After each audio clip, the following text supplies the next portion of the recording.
In retrospect, it's going to be interesting. The Niners and the Colts always do things differently. The Niners don't want to pay DeForest Buckner. The Colts do. The Niners trade up for Trey Lance, give up 3 first-round picks. The Colts trade for the other guy who went to North Dakota State, who's older and cheaper. Be interesting to see which one works out. But I like Lance better than Wentz. But Wentz is decidedly cheaper in terms of what you gave up, not in terms of money. Yeah, and also too, that's Frank Reich's guy. You know what I mean? Like everyone in the media, they know each other. He was the one that was a part of the big MVP season. All those. So if anyone can resurrect his career, it's him. Yep. Exactly. I mean. DeForest Buckner, man, that just breaks my heart. I still get upset over that. Like, such a great player. He should have been a Niner for life, Ring of Honor type dude. Because what was the discussion for why they traded him instead of Eric? Was it because Eric was cheaper, or like I guess cheaper, like $4 million annually? How do you like that $4 million, man? Right. What are you getting with that? Much rather have DeForest because DeForest was that dude. And then, I'm with you on that. I really believe though.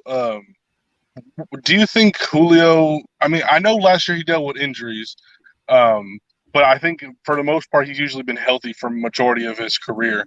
Do you think he would have really made a huge difference for this offense?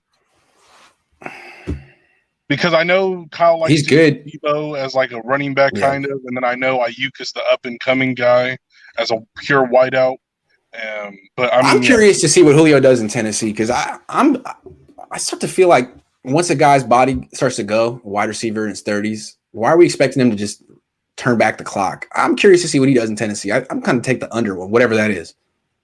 I mean, I'm excited for him out in Tennessee because they already have A.J. Brown. They have for what they have already there, and then you add Julio on top of it.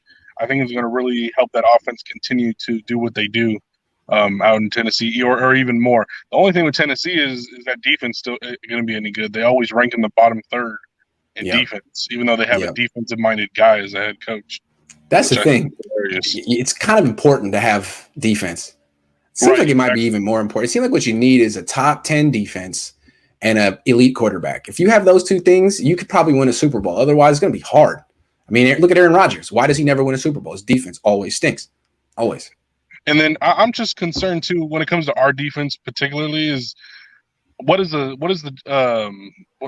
word I'm looking for? What is going to be the plan for next year for that secondary? Because all those guys are on like they don't have a plan. Yeah. I mean, and then two is also like just a big one quick thing is I really feel that Drake Greenlaw could have a big season. Because I know Fred Warner is a main guy. That's there's no question about that at all. I'm not saying all pro or anything crazy like that, but I do believe he could be put on more of like a true 1-2 punch with him and Fred, because I know in certain situations they usually take out Dre and put in like another DB. I don't know. I just think Drake could be at least in the conversation for a Pro Bowl nod at least. I think he is going to explode this year is basically what I'm getting at. I'd be good prediction, man. It definitely could happen. It looks like he's in good shape. Thanks for calling in, man.